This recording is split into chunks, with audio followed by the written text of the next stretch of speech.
Mr. Neely really helped me around my life. He's a great teacher.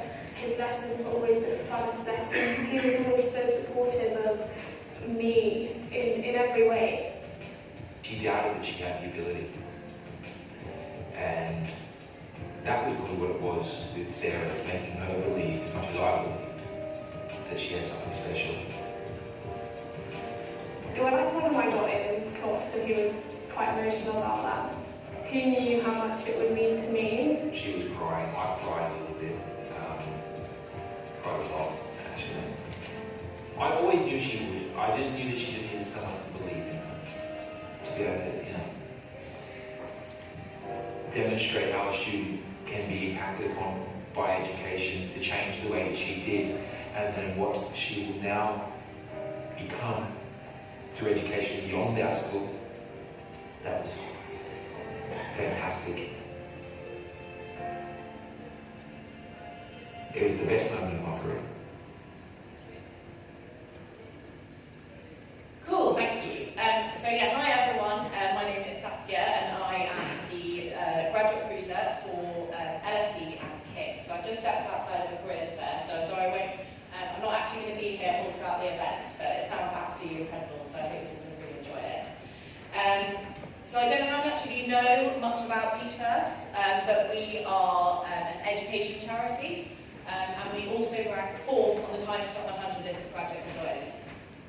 We offer award-winning internships and a leadership development program, which is a 2-year paid graduate program, which we're actually a third of our cohort are career changers, for those of you in the audience who aren't about to graduate or haven't recently graduated.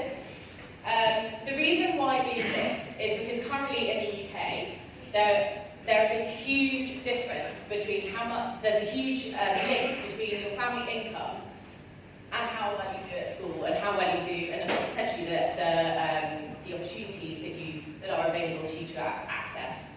I don't know about you guys, but it really shocked me when I found out that low family income links directly to low educational attainment and limited life opportunities. I want you to kind of, picture a couple of kids in this scenario. So let's say we've got Rory, whose parents can afford to send him to independent school, and then we've got Jack, who's actually qualifies for free school meals because his parents earn less than £16,000 a year. Now, feel free to call out, but what do you think the percentage chance of Rory going to university is? Can I have any takers?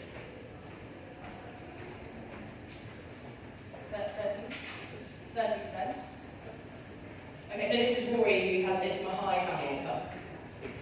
80%, 90%? Okay, cool. What about Jack, who's from a low family income? What do you think the percentage is there? 10? 20? 10? Okay, so the answers are actually it's 85% chance you'll go to university if you're from a wealthier background, and it's 26% chance that you'll go to university if you're from a low-income background. And I don't know, obviously that's a huge difference, almost 60%. And I know that university isn't the right route for everyone, but it's certainly not always through personal choice that there's such a difference between those figures. And what kind of really made educational inequality real for me was when my friend Emmanuel, who taught in one of our schools in Birmingham, said that the average family income for a family of 6 was 11k.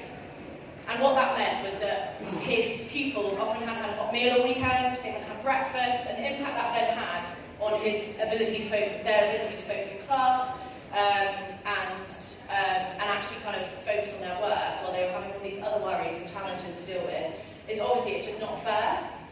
So that kind of is what compelled me to join the Teach First mission, and our vision is really simple. Our mission is that one day a child's future won't be determined by their background. So the solution that we have for this is based on research that effective teaching and leadership can dramatically impact the entire life trajectory of a child. So we offer what's called a leadership development program, which is where you spend 2 years teaching in one of the lowest income community schools in the UK. Essentially essentially, like, that is a paid graduate program. You have 5 weeks training in the summer, you then have August off, and then you start in September as a real, like, teacher with real challenges, real decision-making power, and you kind of get to know your pupils. But you work a reduced timetable, and you have ongoing training and development throughout the 2 years. There's a huge amount of support available to you. But essentially, it's for people that either want to make a social impact, want to gain a fully funded route into teaching, or actually just really want to challenge themselves and gain incredible skills. We have over 80 partners, including civil service, Goldman Sachs, Google, lots of we were actually started by a McKinsey consultant, and they offer unique, exclusive opportunities for you to essentially get an insight into roles with them and potentially go and work with them after the programme. 60% of our teachers do stay in the classroom, so we have got the highest retention rate out of any route into teaching. But obviously it does show how it can kind of springboard your career wherever it may lead, with kind of making an impact first. And yeah, if you want to find out more, we've got Kiara over there at the back. There's a stall with some brochures, some flyers. We've got a big event on Thursday at 6:30 at Bush House. If you want to hear more and hear from people who've actually done the programme and some real first-hand experiences and stories. And that's pretty much it. But I hope you enjoy the rest of the event. And if you do want to talk more about our internships or graduate opportunities, do speak to Kiara, pick up a brochure, and come to our event on Thursday evening. Thank you.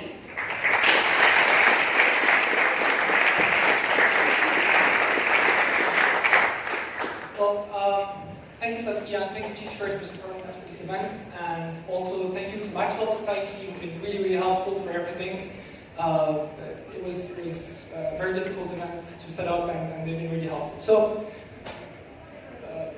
if you don't mind, I'm just going to take 2-3 minutes before Adam comes on stage to actually explain you what we do as a society and why inviting Adam is relevant to us for this talk.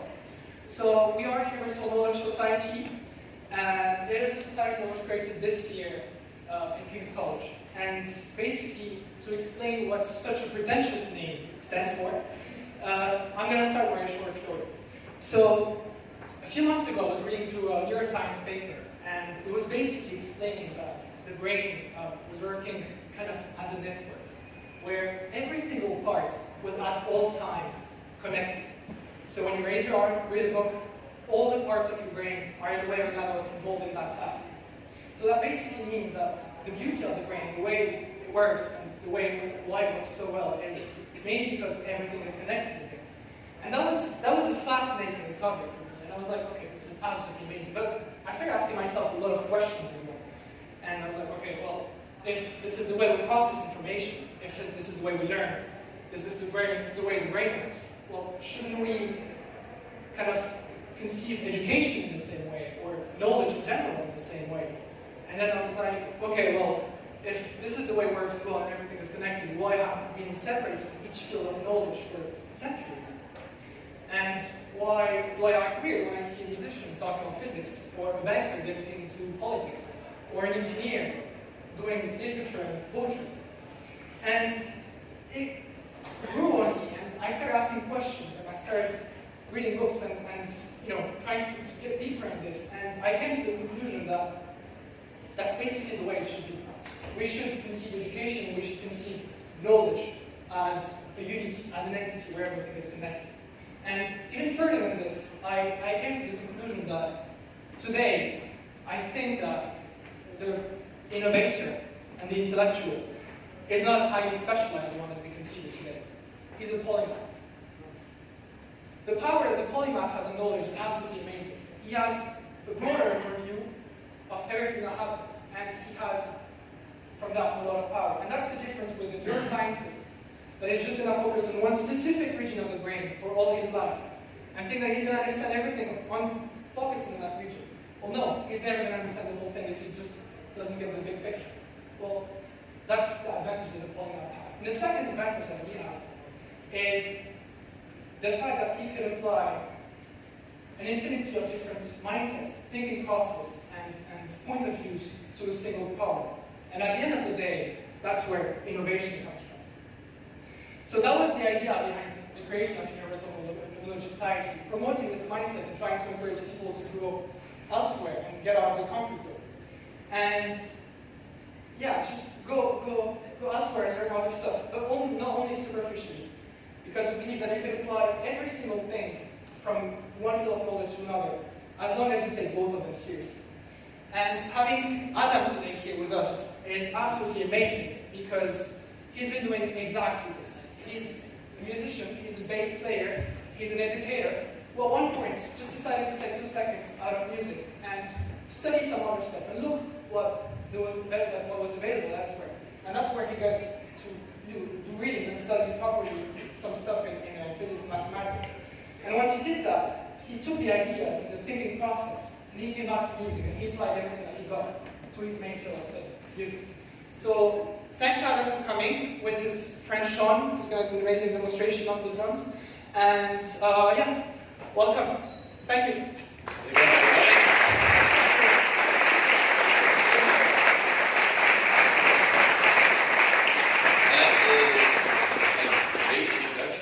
Just the idea of polymaths. I was having this discussion with a couple other people recently, a couple of my friends, on how important it is to be a jack of all trades and master of them as well, like just as a musician and as a citizen of the world now. But I just want to share with you guys a couple of things about me. I am trained as a musician, and I want to say that just in case I say anything that is maybe a little bit suspect, because there are people who are trained in different disciplines in this room. And I just wanted to make sure that you guys know that I'm coming at this from the point of a musician, but I'm taking everything that I've kind of learned over the past couple of years and trying to tie it back into this grander knowledge of music and the world around us. So the original title for this demonstration was called Polyrhythms. Does anybody here know what a polyrhythm is? Cool. Musicians. Put your hands down. Does anybody who is not a trained musician know what a polyrhythm is? Cool. All right, so we're going to define that over the course of this presentation, but we're going to kind of start in a very different place than music. We're going to start in, well, we're going to start here. All right, so there's this thing called cross-modality. Cross-modality is when you have different senses relate to one another. So, have you ever had a sharp cheddar cheese? Or have you ever looked at a painting and thought the colors were dull? Those two words, sharpness and dullness, refer to the sense of touch, not the sense of sight, like within a painting, and not the sense of taste, like the taste of sharp cheddar cheese. But we know what those mean within the context of other senses. Sharpness, with regards to taste, has a certain quality, and dullness, with regards to color, with regards to light, has a certain quality. And we relate that back to our tactile sensation. And we do this with many adjectives, especially musicians. We have different adjectives to describe our sense of hearing that have nothing to do with sound. We'll describe like a warm tone, or a piercing tone, or a punchy snare. Like all these things have nothing to do with sound, or like a brittle tone. That's one of my favorites, brittle. I know exactly what that means as a musician, but it has nothing to do with the sense of hearing. And this is actually a feature, not a bug, of humanity, so I've learned. In early childhood development, cross-modality happens, basically crossing and pairing of the senses so that young children will have a better understanding of the world around them. All senses are not unrelated to one another. All senses are related so that you can get a bigger picture of the world around you. So I can touch this table, and I can feel this table, and both sensory inputs are giving me a view of this table in the world. So that's cross-modality. Everybody has this to some degree or another. The weird thing is when cross-modality goes crazy, and it's not just senses being paired, it's senses basically like experiencing two senses at the same time. Now this is this thing called synesthesia. And synesthesia is fascinating because there's many different kinds of synesthesia. There's grapheme color synesthesia, where you pair like colors with letters. There's lexical gustatory synesthesia, where you pair words with taste.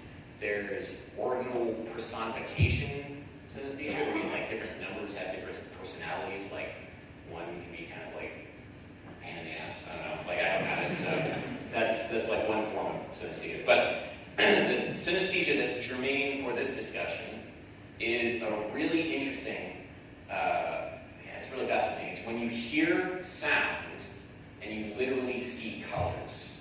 Some of you in this room might have this kind of synesthesia. This is called chromesthesia. And chromesthesia, basically, if you have chromesthesia, sound of the violin might be orange, or it might be blue. And when I'm saying it might be orange or it might be blue, people with chromesthesia literally are experiencing the color of orangeness and blueness, or experiencing orangeness and blueness while they're hearing the violin. And it's a sensory experience that not all of us have, but all of us hear the sound of the violin, and we have a particular association, we have a particular sensory understanding of what a violin is, what it looks like, what it sounds like. But for somebody with chromesthesia, it's something else entirely. This is a really interesting word. I love this word, photism, because it's kind of a sci-fi sort of thing. So photism, Star Trek. I've talked to some people who have chromesthesia, and they experience this thing where it's kind of like they're seeing color on the periphery of your vision when you're actually hearing music. So if you're hearing a violin, you literally are seeing color at the edge of your vision. And it's an experience called a photism. And the reason why this is important is because it's a means of experiencing the world that nobody else has because of a particular kind of neurological condition. So I'm setting all this up with the idea that basically to say that perception changes among all of us. We all have different experiences of the world, even if the world is exactly the same. Violins don't change from person to person, but the sensory experience and the emotional experience of a violin might be radically different for somebody else depending on how they are perceiving the world, in this case, through photisms. So, the other reason why I find this interesting is because this is the first, well, when I first started getting into the idea of synesthesia, this was the first I kind of heard of the pairing of color and light being a thing. And it turns out there's a really long history of composers and musicians and artists pairing color and light. And the one person that I want to talk to you guys about this pairing of color and light is this composer. Does anybody know Alexander Scriabin? Yeah, he's a wacky dude. If you really want to hear a really weird piano piece, check out the Black Mass Black Mass Piano Sonata number 8. Calling anything a Black Mass, or at least, sounds awesome. All right, so he wrote a bunch of crazy things. But he, in theory, from what we know, had synesthesia. He had this inadvertent pairing of sound and color. And there's actually evidence to suggest that he didn't actually have synesthesia, but he pretended that he had synesthesia. So, let me check. 1, 2, check. All right, cool. So he wrote this piece of music called Prometheus, a Poem of Fire. And in Prometheus, a Poem of Fire, he wrote for a really interesting instrument called the luce, or the color organ. And if you see here on this staff, you have a couple of notes. We got an F sharp and an A. But when you play an F sharp and an A on the color organ, F sharp and A do not come out. Instead of F sharp and A coming out comes colors.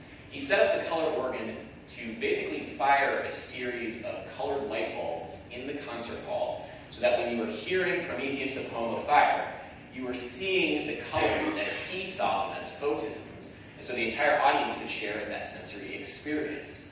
This is basically an early 20th century version of a light show, and he set it up very specifically so that people could have the same experience as he was having.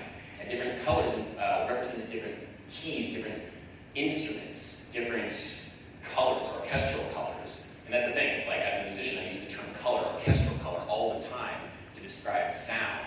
But that's not really, that's kind of like another cross-modal relationship. We talk a lot about orchestral color in the music world.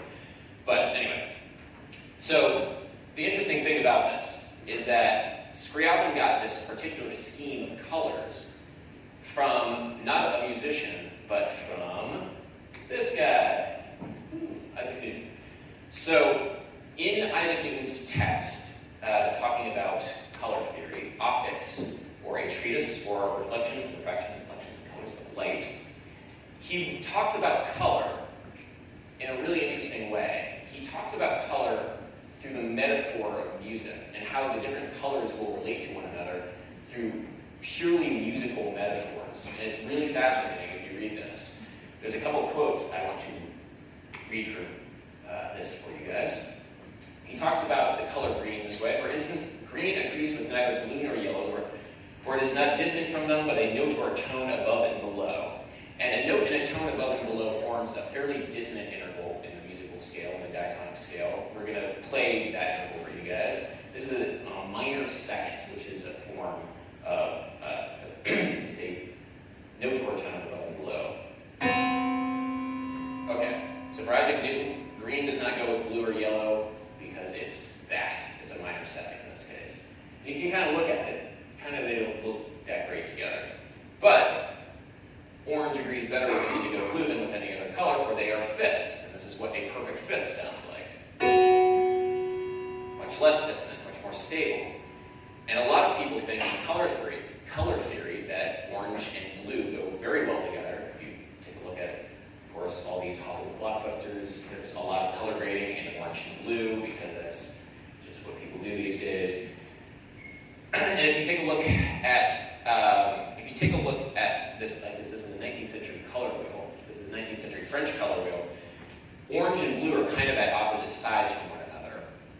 Kind of the same way that if you look at where the perfect fifth is in the major scale, they're kind of at opposite sides from one another. Those C's on either end are orange, color-coded with orange, and G in the middle is blue, and that's a perfect fifth up from C. And it kind of physically, in space, looks kind of similar to how a color wheel works. You kind of go around the color wheel, and eventually you get back to the beginning, like here. But you start at orange, you kind of go almost more than halfway, you get to blue, and then you kind of come back around to orange. And then the same thing with the major scale. You kind of start on C, you kind of go almost all the way halfway, you get to blue, G, and you get to the top again, C. So this is the interesting thing.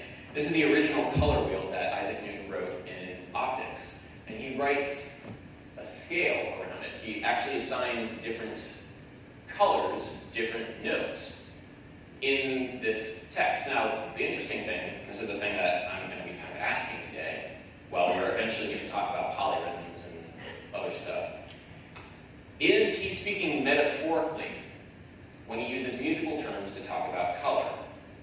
Now with synesthesia, it's not really a metaphor when you're talking about the pairing of color and sound. People really actually are experiencing this, but Isaac Newton's talking a little bit more broadly than just personal experience of synesthetes. So is he speaking metaphorically, or is there something more to it? It depends upon what the meaning of the word is. Yes. All right. Bill Clinton raises a good point. All right. So pitch and rhythm are the same thing. So what we're basically going to be doing today here is we're going to be making the argument that everything is everything. But I'm not going to jump to the end. We're going to start and we're going to build this argument from the bottom. Everything is everything. So first, pitch and rhythm are the same thing. So our sense of pitch, our sense of tones, and our sense of rhythm, physically in space, are identical. They're the same thing, they're just on different scales. So pitch is defined by cycles per second, or hertz. So if something is vibrating 440 times per second, we've defined that to be A. And if the air around your ear hits your basilar membrane, the fluid in the basilar membrane at 440 times per second, then your brain will interpret that and have a sensory experience of pitch. This is how everybody understands pitch, everybody experiences pitch. So pitch is defined by cycles per second. There are 60 seconds in a minute. Just refreshing this. Rhythm, in this case a steady tempo, is determined by beats per minute. Generally speaking, songs are measured by how many beats are in a minute. Usually, we'll say it's anywhere between 60 to 200 beats per minute, although you find plenty of examples of music faster or slower. So basically what we can say is that rhythm and pitch are the same, they just occur at different speeds. Cycles per second, beats per minute. We're having different sensory experiences for the same general physical phenomenon, vibrations in air. So this is something that we actually know, we actually kind of intuit, we actually know this already. If you hear like a motor starting up or a fan starting up, in the beginning it just sort of sounds like a low whir, a rhythmic whir, but eventually it gets fast enough that it has a tone. So we're going to do a demonstration of that in a second, but these are just some kind of interesting points to this. This is an often cited number of basically the frequency spectrum of human hearing. Humans hear anywhere between 20 to 20,000 hertz, meaning that if something is moving at 20 times per second, will be able to perceive that as pitch, except that's on the extreme low end of things. And if something is moving at 20,000 times per second, we'll also be able to perceive that as pitch, although that's on the extreme high end of things. And for most people over the age of 15 or 16, that has actually been decreased quite significantly because of hearing loss. So 20 hertz to 20,000 hertz. There's also a limit of human rhythmic perception, meaning there's a limit at how fast something can move before we stop being able to meaningfully distinguish between pulses and between beats. And that's at roughly 10 hertz. So that means if you're playing with something really fast, eventually it doesn't really sound like anything. You can't hear the individual pulses, it just sounds like something moving fast. But then, this is kind of an interesting thing. What happens between 10 times per second and 20 times per second? Between the limit of rhythmic perception and the limit of pitch perception? We're going to find out together. So I'm going to play a kick drum. I'm going to play a pulse. And I'm going to slowly speed it up. And I want you guys to listen for the moment that it turns from being something rhythmic to something having pitch, like a tone that you can sing. Let's find out.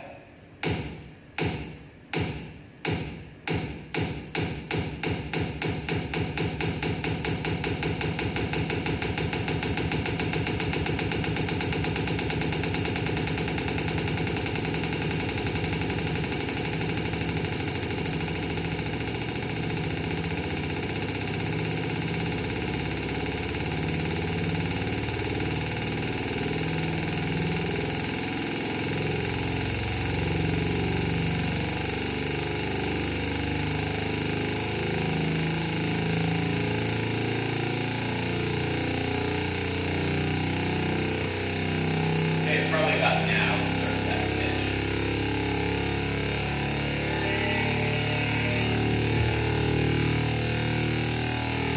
So, this is an interesting thing about it. There was a moment in there where it wasn't clear what was happening. The same physical phenomenon, but it's not rhythm, it's not pitch, it's this weird whirring in between thing.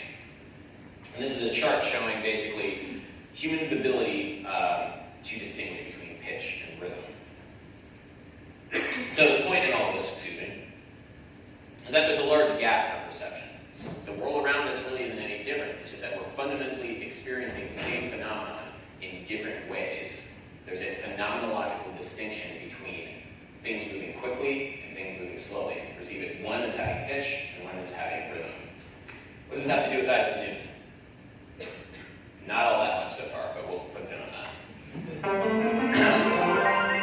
Okay, how to play polyrhythms. So this is the musical part of this presentation. Before we get too much into it, I just want to kind of backtrack and just say what points we've made so far. Pitch and rhythm are the same thing. Color and sound might be the same thing, or they might be related somehow. So now we're going to talk about polyrhythms.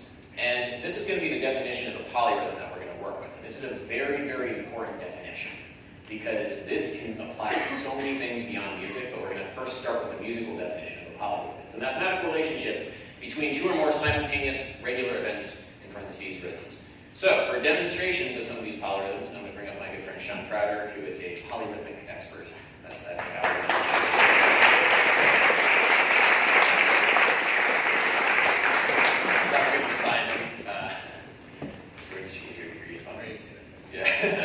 Okay, so we're basically going to start with a couple simple polyrhythms. And what a polyrhythm is you're going to hear two different, what are called voices, two different drums. And one drum is going to take the same amount of time. It's going to play, we're going to do 2 against 3, which is the simplest sort of ratio for polyrhythms here. One drum is going to be playing twice for every time the other drum plays 3 times. All right, take it away. Okay, so listen to the kick. Listen to that low pitch and count to 2. That's the idea. 1, 2, 1, 2, 1, 2, 1, 2. Now listen to the high pitch and count to 3. 1, 2, 3, 1, 2, 3, 1, 2, 3, 1, 2, 3. Cool. So that's the most simple polyrhythm that you can actually get. 2 against 3. Let's do a trickier one. Let's do 3 against 4. Okay, so if you listen to the kick drum. 1, 2, 3. 1, 2, 3. 1, 2, 3.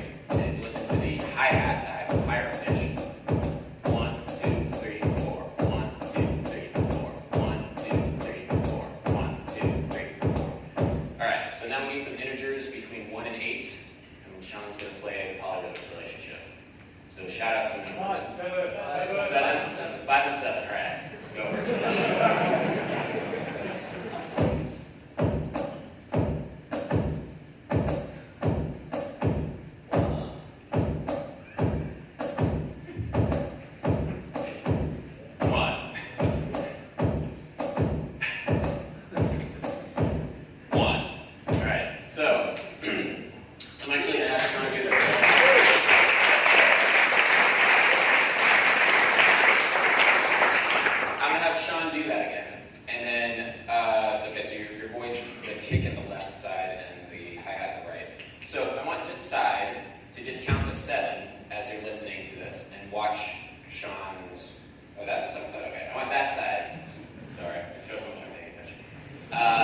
This side, pay attention to Sean's left hand and the hi-hat, which is in 7. And this side, pay attention to Sean's kick drum, which is the right side, which is in 5. And just try counting along. Just try counting to 5 in your head while he's doing it. Ready?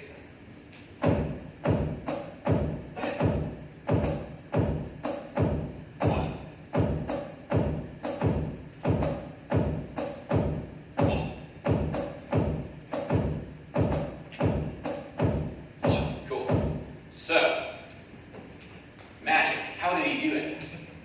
So we're going to do it. We're going to do that. Maybe not 5 against 7, but we're going to do 15 against 8, all of us, at one point after this. We're going to learn how to do this, because there's actually a very specific way of approaching this sort of problem. This is not totally crazy. This is actually a very straightforward way of approaching rhythm. But there are a few things to understand about polyrhythms that are hard to kind of even begin to understand. Let me try that again. There's a hard... God. I'm getting way too ahead of myself right now. I got so excited about 7 against 5. All right. Okay. Composite rhythm. So when Sean is doing that, he's not thinking 2 different numbers at the same time. That would be impossible. That's not something that we do. Maybe at some point we'll develop that ability, but no.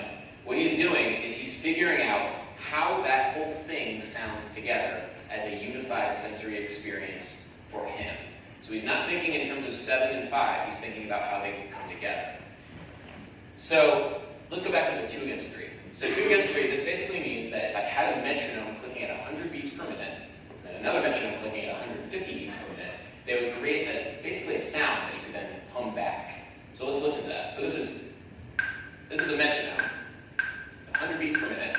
This is 150 beats per minute. They have a 3 to 2 relationship.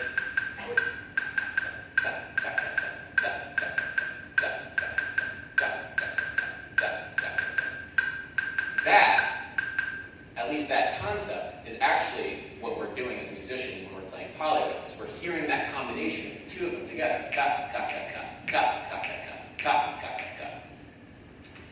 There's a bunch of different, we're going to skip over some of this stuff. There's a bunch of different ways of doing this, but essentially what it is in 2 against 3 is 2 evenly spaced events in the same amount of time as 3 evenly spaced events.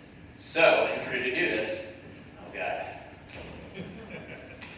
I'm afraid we need to use math.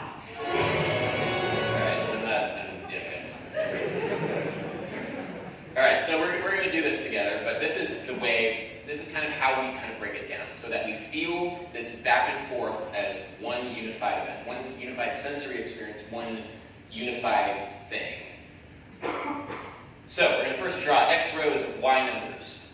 In this case, for 2 against 3, we're going to draw 2 rows of 3 numbers.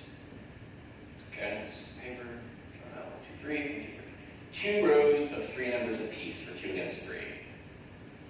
X is the pulse, Y is the subdivision, which means that if we're feeling it, if we're tapping it, basically if you're going to tap along to this polyrhythm, X, in other words, the number of rows that you see, is how we're going to be feeling, how we're going to be counting it.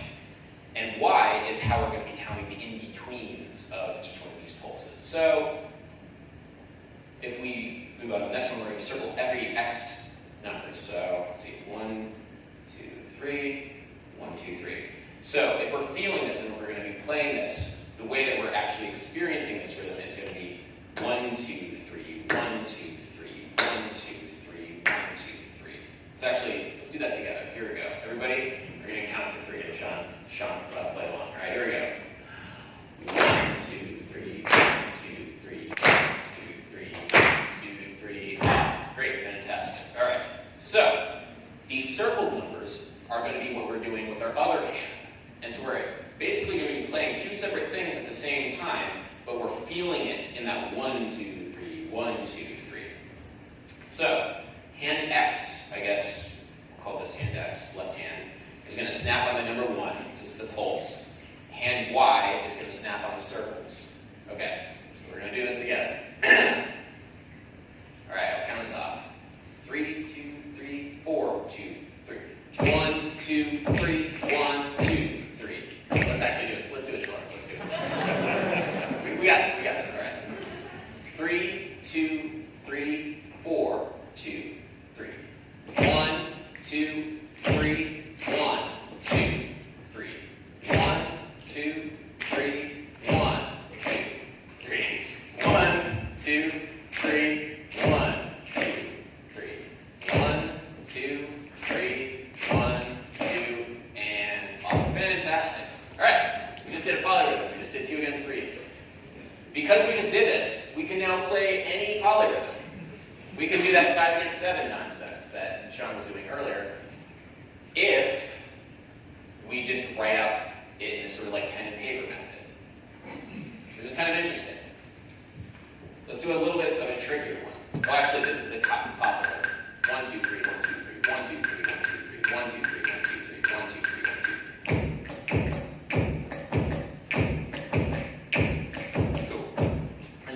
That's the interesting thing about that composite rhythm is it's like the carol of the bells, da da da da da da da.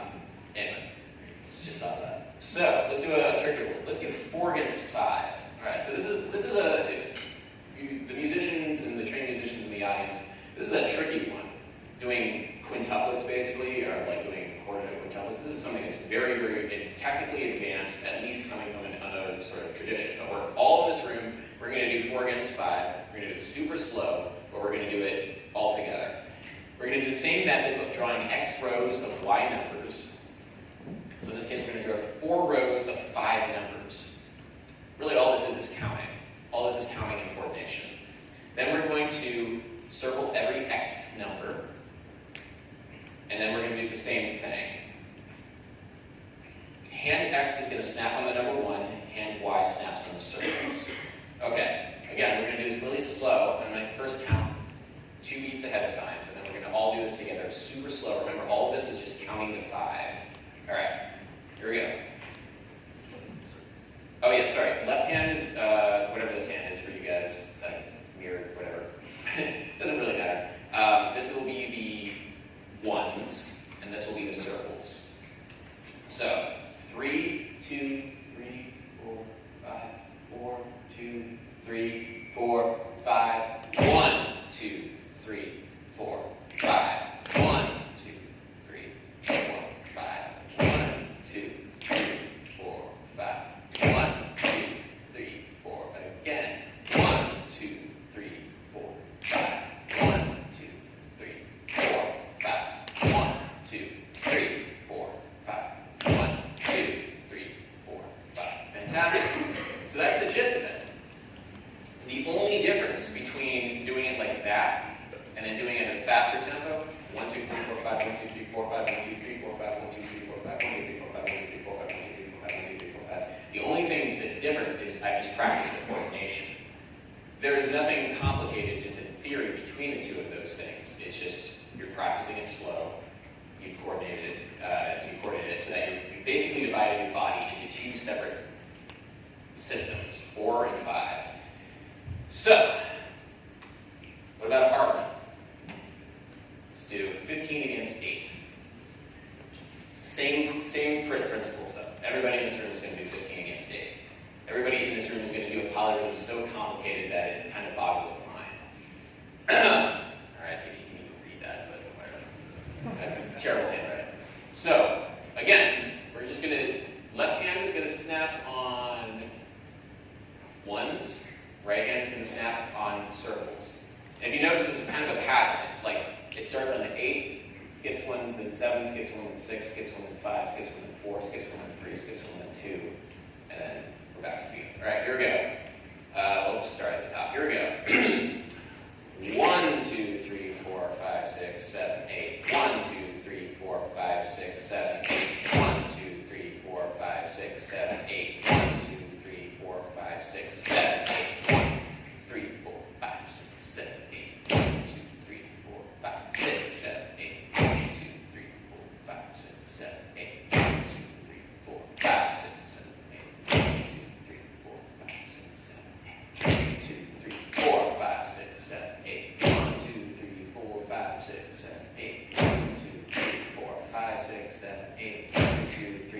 5, 6, 7, 8, 1, 2, 3, 4, 5, 6, 7, 8, 1, 2, 3, 4, 5, 6, 7, 8. Okay, so perfect. We all did it. We did 15 against 8. So you can do anything. You can do any whatever weird thing. Now the problem is right now we're intellectualizing it. We're thinking about this as sort of a counting exercise. We're not thinking about this as a thing that we understand as a full composite rhythm. 2 against 3. I can just do that off like not a problem at all, because 2 against 3 I've internalized as a composite rhythm. The more complicated the relationship is between x and y, the longer it takes for the polyrhythm to resolve, the more difficult it is to feel. The more difficult it is to have a unified sensory experience. 3 against 2 is easy to feel, 15 against 8 isn't. Okay, sweet. Need you for one more demonstration. What does this have to do with as a unit? Where the hell is this presentation going? Okay, so far we have, let's just kind of take a step back. Pitch and rhythm are the same thing. Polyrhythms are a thing that happens. And color and sound might be related. Everything is rhythm. Okay, so this is the fun part. If rhythm is pitch, polyrhythm should equal polypitch, right? So all these polyrhythmic relationships we just practiced, if we just sped them up fast enough, you get multiple notes. Whenever you have multiple notes, you have harmony. Whenever you have multiple notes, you have melodies. Whenever you have multiple notes, you have music, basically. Turns out, yes, all intervals, all harmony, everything, if you speed it up fast enough, it is what we just did, the snapping and all that stuff about the relationships between two things. So, a major second has a 9 against 8 polyrhythm. Sean.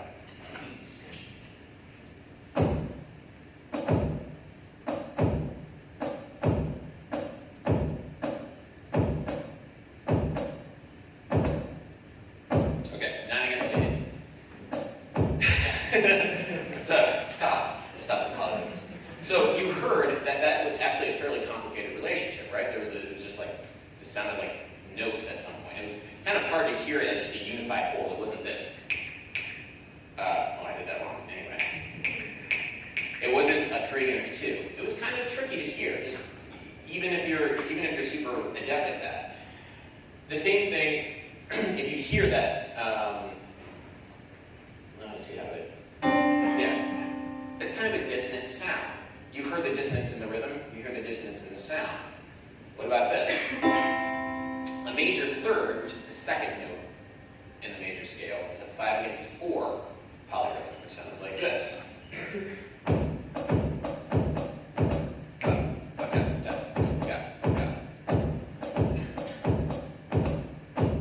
Okay, so it's a little less complicated. It still might be a little dissonant, but you can at least maybe hear that there's a little bit more of a pattern there. Perfect fourth is 4 against 3.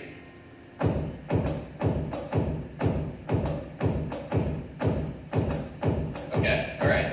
So that's even more stable of a polyrhythm, and maybe we can actually start to hear that as a rhythm. 3 against 2.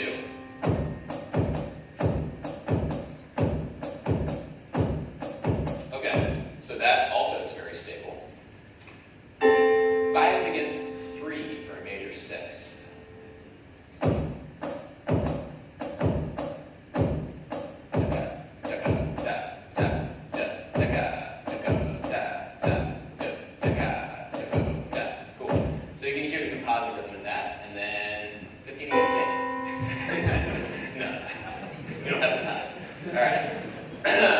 So a major 7th has a pretty incredible distance. You heard that last tone because it really wants to resolve up finally to the octave. And 2 against 1 sounds like this.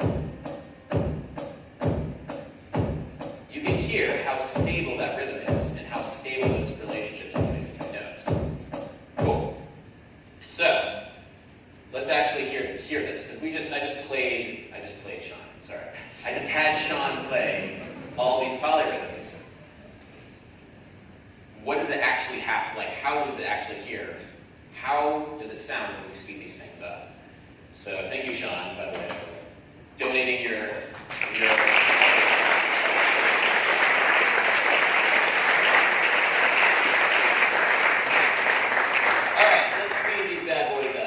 so this is going to be a major chord. This is the polyrhythm of 4 against 5 against 6, which I would have made Sean play, but he doesn't have enough limbs to play right now. I mean, we could set up a full drum setup, but let's not bother. All right, so I'm going to basically take a 3 against 2 polyrhythm and then add in a 5 against 4 polyrhythm, and it's going to add up to a major chord. So this is a regular kick drum. 3 against 2 better. Alright, so this is the whole thing. I'm actually going to pause this because I'd like to,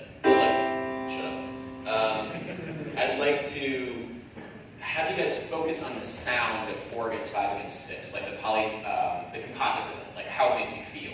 Like how does this rhythm feel? Does this feel dissonant? Does this feel good, triumphant? I personally think that this rhythm sounds really like bold and exciting. Just listen to the rhythm itself. And then you're going to hear the rhythm speed up, and then you're going to hear a chord.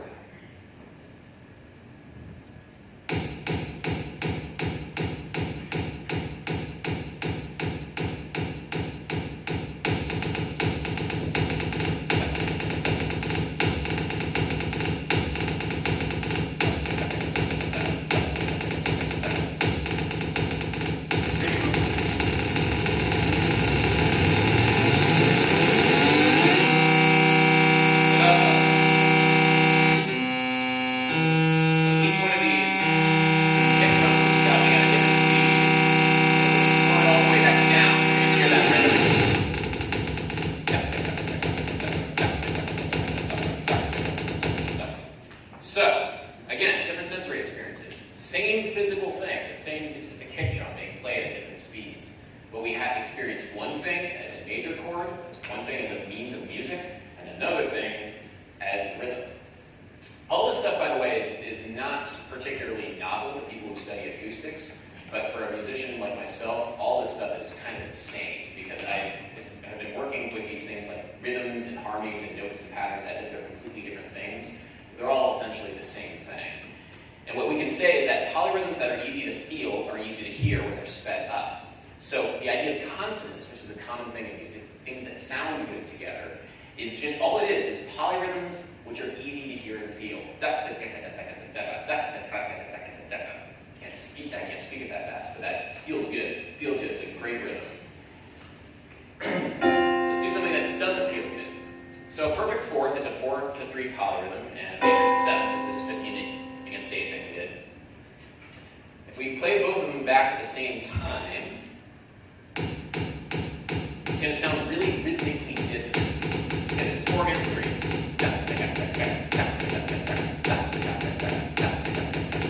Sounds great, but once we add 15 against 8 to that, it's going to sound like popcorn. It's really weird. So then when we speed this up, it's going to create a really dissonant harmony.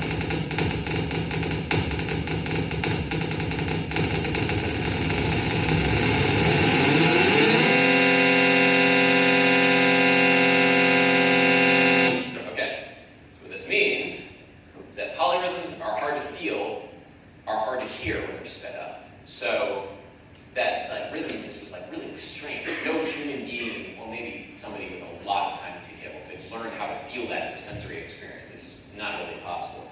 So dissonance, the idea of things sounding bad together, the idea of tension in music, all it is, at least according to this thesis here, are polyrhythms which are hard to hear and feel. This idea is not mine. This idea I can attribute to Henry Cowell's New Musical Resources. It's this interesting book written, I think, in the 1930s, very influential book on a couple of composers like Colin Nancrow, who's a fascinating Mexican composer. But he came up with this idea, basically, that we're kind of working with right now, that everything is everything, at least when it comes to music. Tempo, harmony, melody, rhythm, everything is essentially the same thing. It's just how you're experiencing it.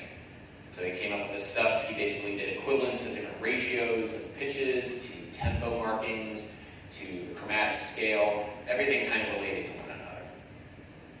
Okay. What does this have to do with Isaac Newton? All right, we're getting there. We're getting there. So far, we basically said that all music is the same thing, rhythm, just at which speed you play it at which you play it. But how do we get back to this idea of color and music? Well, then, it gets crazy. So I'm going to just say this before we get into this next section. There's a couple of assumptions that I'm going to be making that you guys, if you are keen enough, you'll probably say, like, but wait, Adam, that's some BS. You're going off the deep end. And yes, there are a couple things that I've mentioned in this next section that I'm going to put a pin on. So just approach this with kind of a grain of salt. But what happens when we speed a rhythm pitch beyond 20,000 hertz? Okay. So far, rhythm and pitch are just based upon our perception of the same event. Something happening in time. If something happens slowly, it's rhythm. If something happens fast, it's pitch. We can then compare how fast things are going, and then we experience those things as composite rhythms, composite events, or harmony. So that's just us. That's our interpretation of the world around us. It doesn't matter. It really doesn't matter, like, whether or not the world, what it is, or let's say it this way. The world is the same. We're reacting to the world. So the question is what happens when we have something that occurs faster than our perception allows us to perceive it? Hold on to your butts. Thanks, Sam. All right. So there's an interesting thing, an important thing in music called octave equivalence. An octave equivalence is basically whenever you take a pitch and you double its frequency, it's going to sound like the same pitch, except up somehow, up an octave. So if we take the pitch A, which is tuned to 440 hertz, and we double that pitch, we're going to perceive that higher frequency as also being A, just higher somehow. So 440 times 2 equals 880. So we've defined an octave.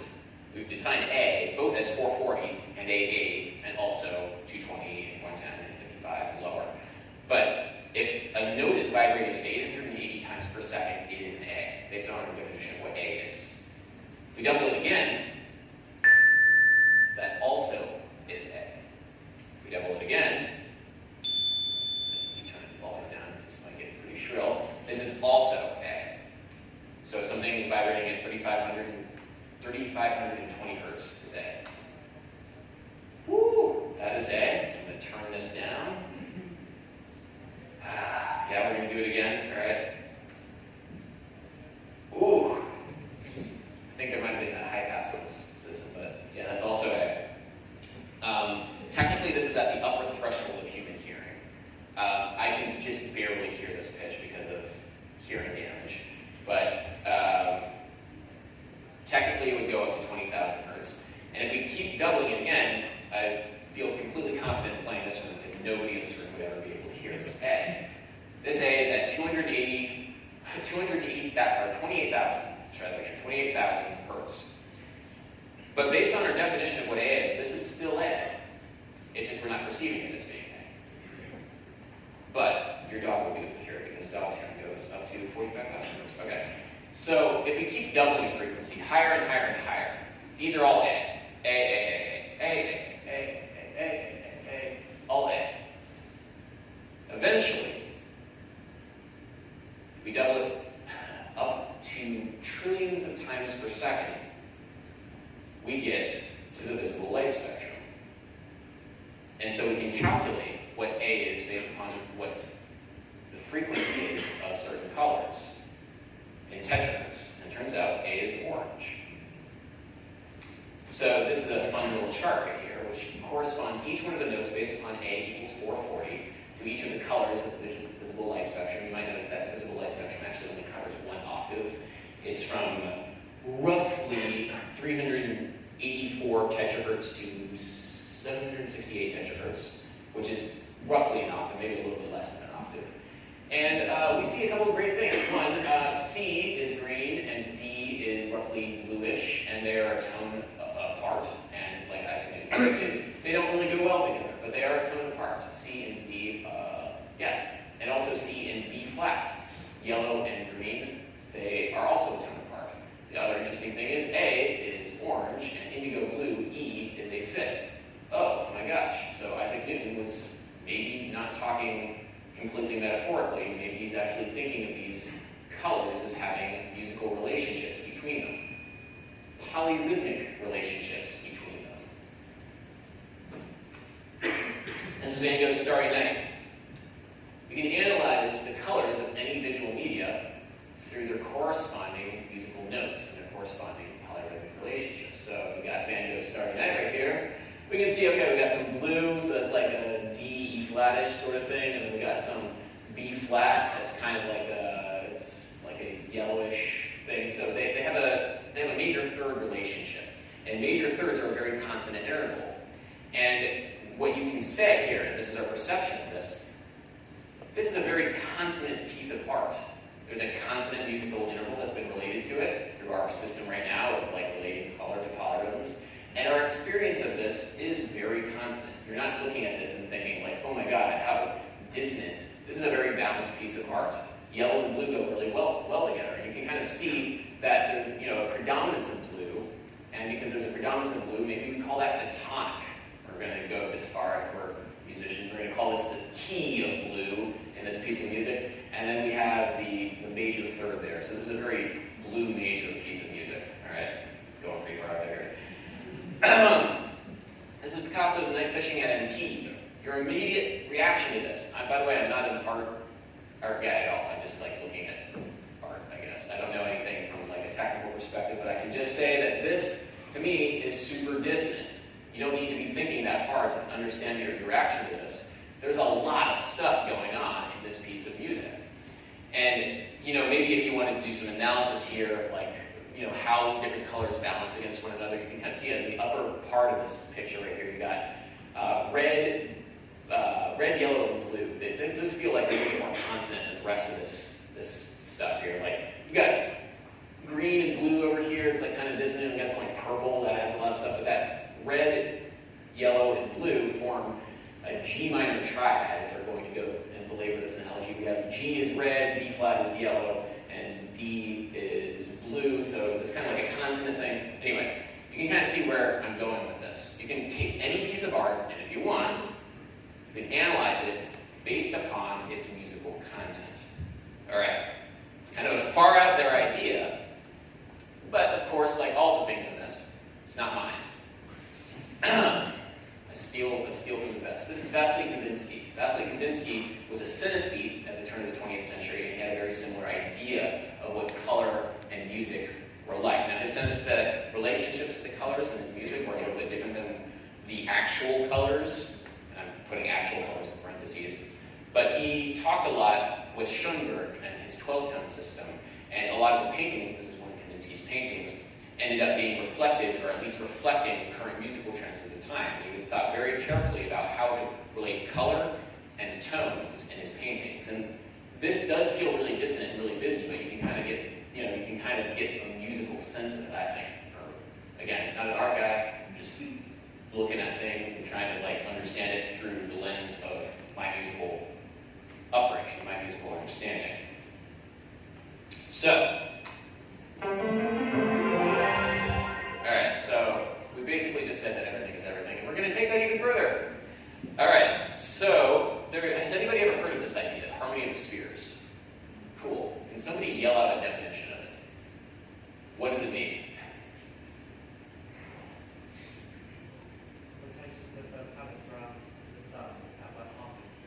Yeah. The whole idea behind it is this, it's an ancient Greek idea originally, although it's been very influential. It's that there's actually two kinds of music. There's the music that we hear here on Earth, and then there's the divine music. Everything that we hear on Earth is a pale imitation of the music that's happening above. The music that's happening above is the relationships of the planets going around in the solar system. And Johannes Kepler was I'm going to say 17th century Dutch astronomer, and he wrote this really interesting piece called Harmonices Mundi. I say interesting piece. I'm a musician, sorry, interesting book. But in this book, he talks a lot about this ancient idea of harmony of the spheres. And he comes up with a system which I think is really interesting. He writes the songs of all the planets, therefore heretofore discovered. And the way he did it was by measuring the speed at which the planets were moving their fastest and the speed at which each one of these bodies were moving their slowest, and came up with a ratio between them. So, in other words, for example, let's see, Saturn starts on a G, moves up to a B, goes back down to a G. So, when Saturn's moving its fastest, it's moving 5 times there's a 5 to 4 relationship between the speed of Saturn moving at its fastest to its slowest.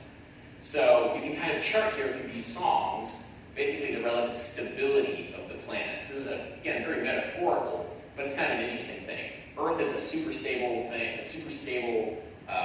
in terms of, I forget the actual terms, but how fast it's moving at its fastest, how fast it's moving at its slowest.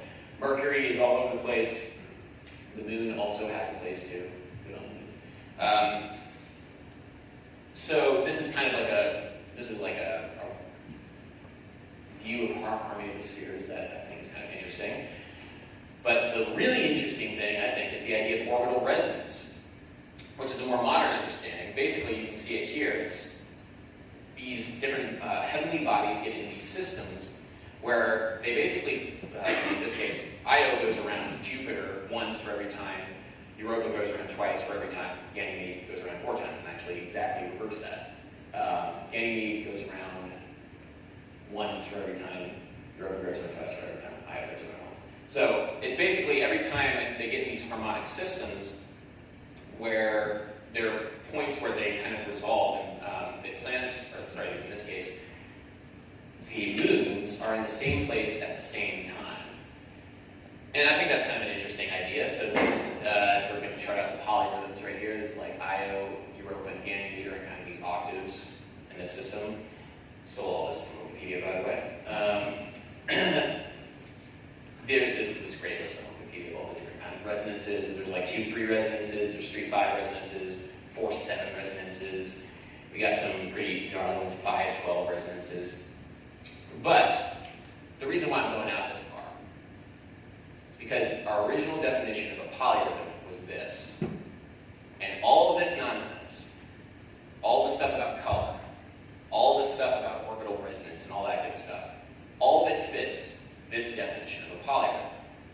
Pretty much to the T, just the relationships between 2 separate things. So the question is, do you need to hear something for it to be music? Do you need to see something for it to be color? And why might that be? Because our perception of each one of these things is different.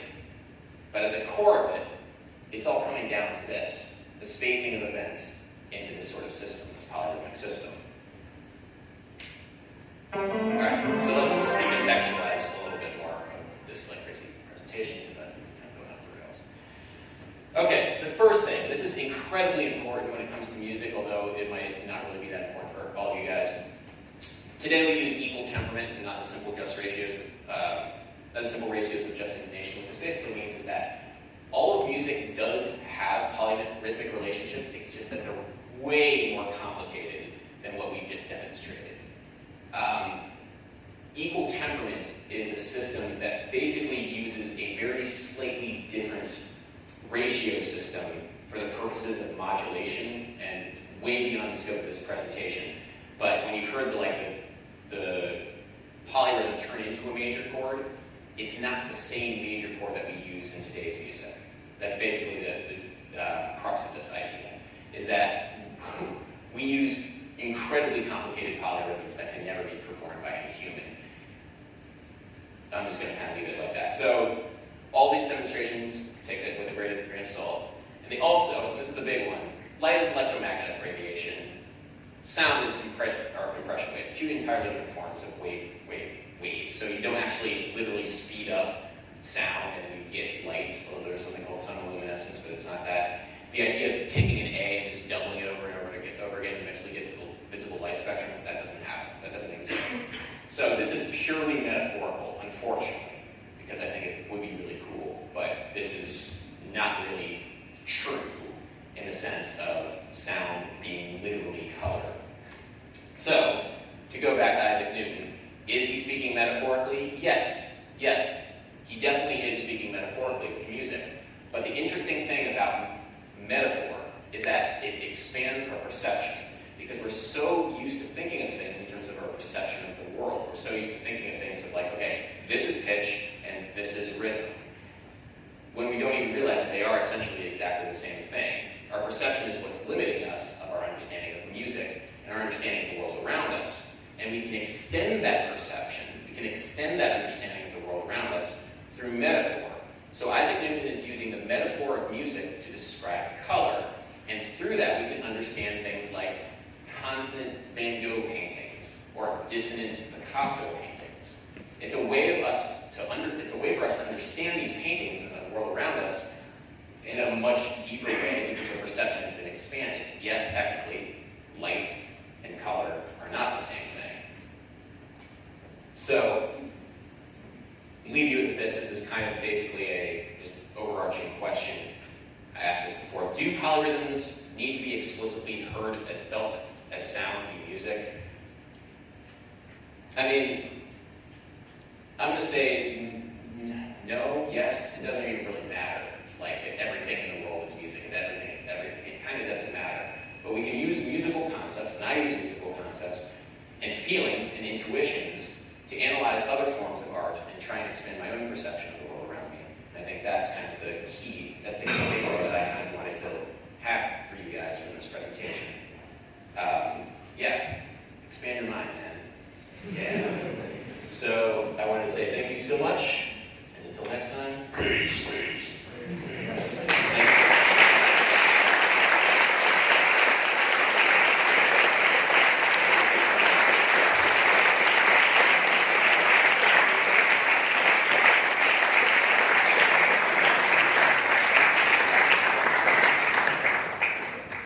I think we're doing a Q&A. Like, Yeah. real quick. Yeah, first, thank you, Evan, for this amazing talk. What's up? Thank you. Oh, thank you. Thank you for having me. And anyone has a question? And yeah, we're taking questions now. Great.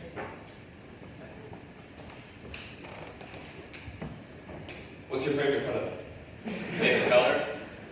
I'm partial to a D or blue. Yeah. Yeah, Mike or... Hi. You used the kick drum example. Yeah. What if you played like a piano tone? If you played D 404 times a second, Yeah. when would it lose its D-ness and become A? Around between 10 to 20 hertz in that weird section. And unfortunately, I don't have any of that queued up, but that is something that you can do.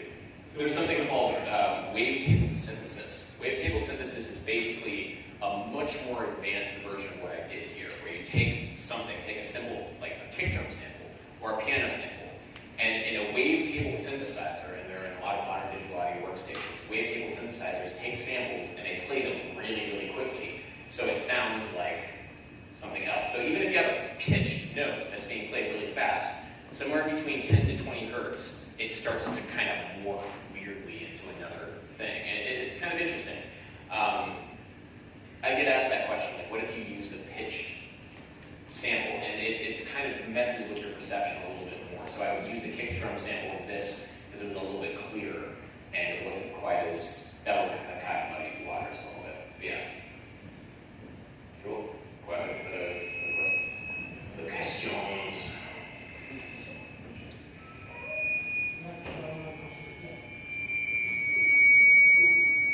So what color is that? Oh, what do you think about that? So you said that you're an aspiring musician. I mean, I'm just wondering how you kind of got into this. How I got into this? Well, I've always been interested in I've always been trying to think about the relationship of music beyond just what it did, just what I was doing as a musician. I've always been trying to think about music as a bigger thing, because it really is, and throughout history it's been much more than just notes and harmonies and things that I really am fascinated about. But I got into it, to be truthful.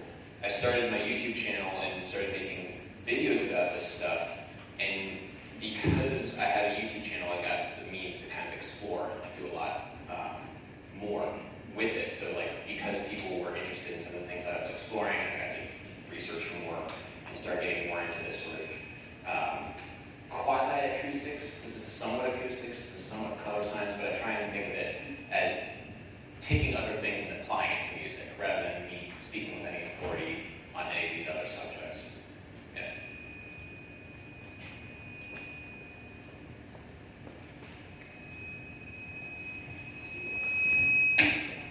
Just me?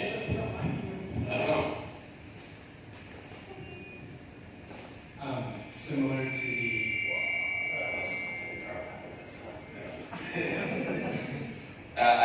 unfortunately, I can't control that.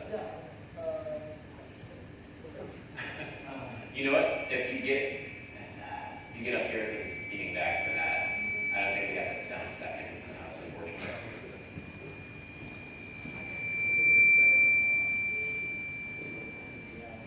There we go. Okay. Yeah, maybe we just yell now.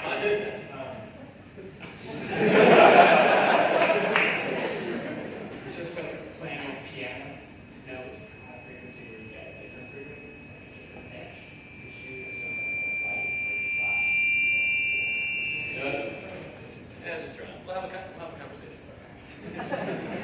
Or let's say you flash blue light at a frequency of versus say red visible light. I don't know if it's work or if it's sound. Okay, so the question is about transferring sound to light, and whether or not any of these demonstrations would actually be able to occur,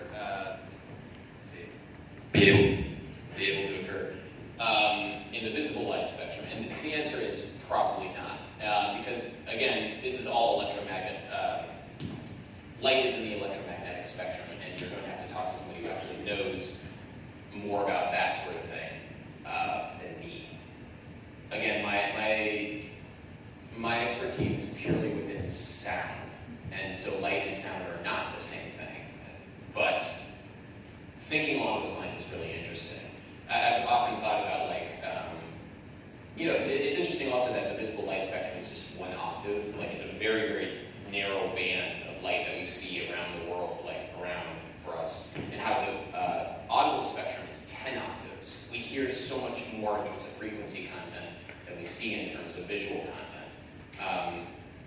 But yeah, unfortunately, I can't give the direct answer to that. Cool. Other questions? Anybody wants to yell? Yes? So I was going to ask, as a musician, so when you found out how you approach this, have you been able to apply that back to music making, or is it sort of more like one thing? Absolutely not. No, I have not been able to actually apply it to music making all that much. The only thing about it that I've really gotten to do, there's some interesting composers, like very avant-garde composers. One by the name of Marianne Onaher, who does a lot of this sort of thing, polyrhythmic relationships between different pitches being sped up into tones. She uses a lot of psychoacoustic phenomena to really basically blur the line between pitch and rhythm and everything. A lot of modern electroacoustic composers do similar things. For me personally, that's not really my bag. I don't really write music like that. I really just like this sort of thing just because I like to see. It's more fun to know what it is that you're, right? It's more fun to know what it is that you're working with because, it's just more fun to know things about the world. So I haven't used this stuff directly, but you could if you wanted to. When you were saying that we perceive sound as, well, vibrational air, that moves our membrane in our ear, does that mean that pitch is subjective? Because we are different, we're built differently. So does that mean that we perceive pitch in a different way? Well, so what is A to me is not A to you. We're getting to the idea of qualia. Qualia is the idea that we perceive the world differently, even if we judge things to be the same. So I could say that, that is purple. Like, those lines are purple. So we all might agree that those are purple, but we don't actually experience purpleness in the same way. Like, we can say that the purple has a certain wavelength. We can say that purple looks a similar way. We all agree that this is purple, but maybe your purple looks like my blue, or my orange, or my green. So that's the philosophical concept of qualia, and it could be very much the same sort of thing. That said, A will hit our ears in the same way, measurably, 440 hertz, as we've defined A. So yeah, maybe the music that you listen to isn't the same as the music that I listen to, but there's really no way of telling. That's just kind of a philosophical problem, but it's an interesting one. Yeah. In an equal temperate system, where the ratios aren't exact, is that difference orderable? Yes, it is. If you're interested in this sort of thing, I feel like there's a book called How Equal Temperament Killed Music, or something like that. Basically what it is, the easiest way of describing it is it's a means for us to modulate to different keys. So in just intonation, basically you can only stay in one key. You can only stay in the key of C. And if you try and transpose your music to a different key, everything gets screwed. Everything gets really, really screwed up. Equal temperament basically fudges the numbers ever so slightly so that you can modulate to distant keys. And that's become a very important facet of Western music, the ability to transpose to different keys. Bach wrote the well-tempered clavier with an early system of equal temperament. It's not the modern system, but the well-tempered clavier is a series of 24 pieces written in every key to prove that you could write music in every key. It didn't always happen like that. But there is a very different sound to just intonated music versus equal tempered music. It is presentable. Yeah. Do you think that dissonance has as much a place in music as consonance? It's been a question that composers have been asking over and over and over again. Dissonance and consonance. Yeah, I mean, a big part of music to me is tension and release. Tension creates interest, release gives justification for the interest, basically. So you can have a lot of dissonance, but if you don't resolve it, then it's hard to justify the dissonance. And it's all this stuff throughout the 20th century of composers like Schoenberg, taking music to the very edge of dissonance. Yeah, I think they have equal, I think they're both important, but quite frankly, like in the modern era, that's not the main question of music. I feel like dissonance versus consonance. But that's, yeah. Any other questions? Yeah.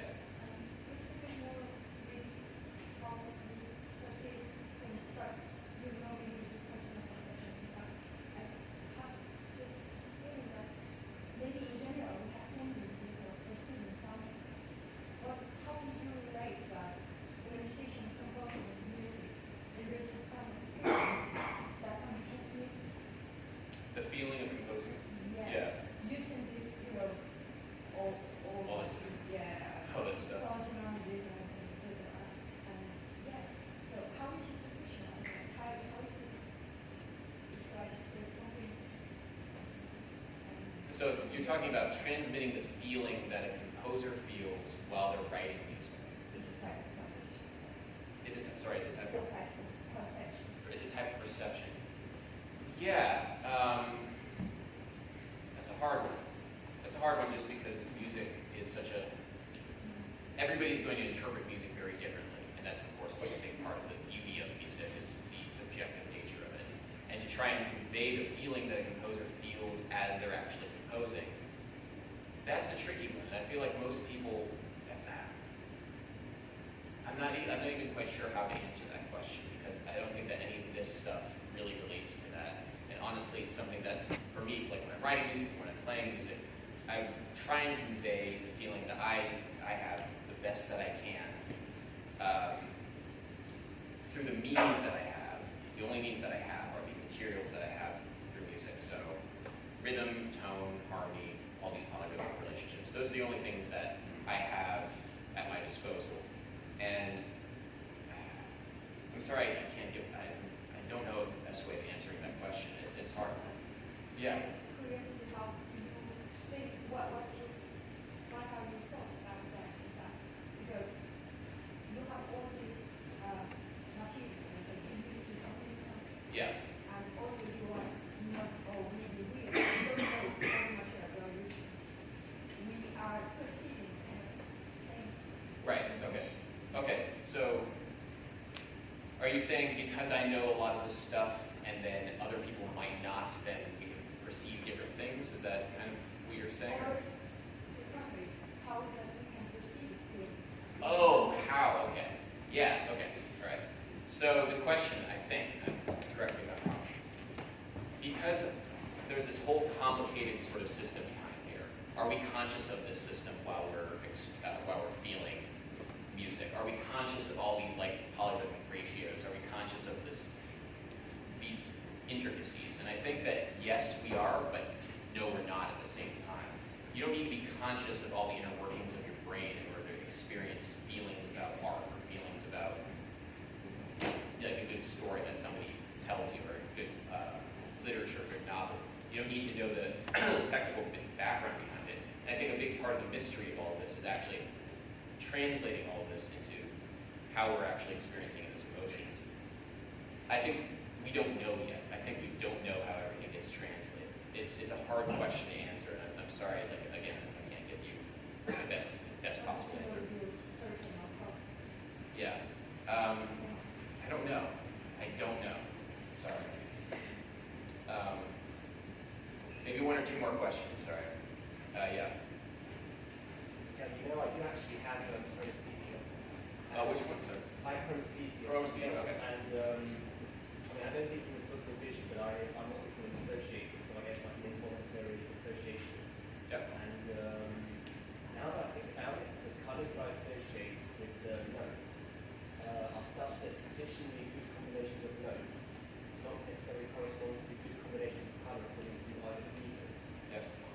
So by this philosophy, by the making the choices for Newton. Okay, so there's a difference here. The question is, synesthesia, okay, a big part of synesthesia is that all the colors that synesthetes have in their associations will almost never correspond to the true colors of Isaac Newton. I have a form of synesthesia. Okay, so if I played you a note, would you be able to hear a color or see a color immediately? Or would you have to think about it? I feel color. Okay. So there's different kinds of synesthesia. I have something called grapheme color synesthesia, which is slightly similar to chromesthesia. Different notes have different colors, but I don't have perfect pitch, so I can't actually hear them. So A is red, B is black, C is yellow, D is green. E is purple, F is teal, G is brown. I guarantee you those are different color associations. Well, yeah. Different color associations. Promise you they're going to be different. You put a bunch of synesthetes in the same room that have different color associations and we'll duke it out. It's fantastic. It's a different thing. It's a very personal thing. The color associations have nothing to do with the real world, but your perception of what the real world is. That thing is called an idiesthesia, which is a fantastic word that I love. It's the concept of, or at least for me, the concept of a letter, the concept of a musical note has a color, but not the sensation of it. It's a crazy, crazy thing. But anyway, one or two more questions. Sorry. Back. Yes. Do you know if there's been any kind of microtonal interpretation of this dissonance between Yes, there's a lot. If you ever go on to microtonal Facebook, which is a thing, there is a lot of discussion of this. There's something called harmonic entropy. I don't pretend to know anything about it, but basically complicated ratios have more harmonic entropy. So 7 against 5 is fairly complicated, and if you actually sped that up fast enough, 7 against 5 would yield something called the septimal tritone, which is a microtonal interval. But then things like 8172 has even more dissonance to it. So yeah, there are a lot of, if you ever want to get into microtonal music, this stuff is all they talk about. You just really want to, just can't get enough numbers and polyrhythms.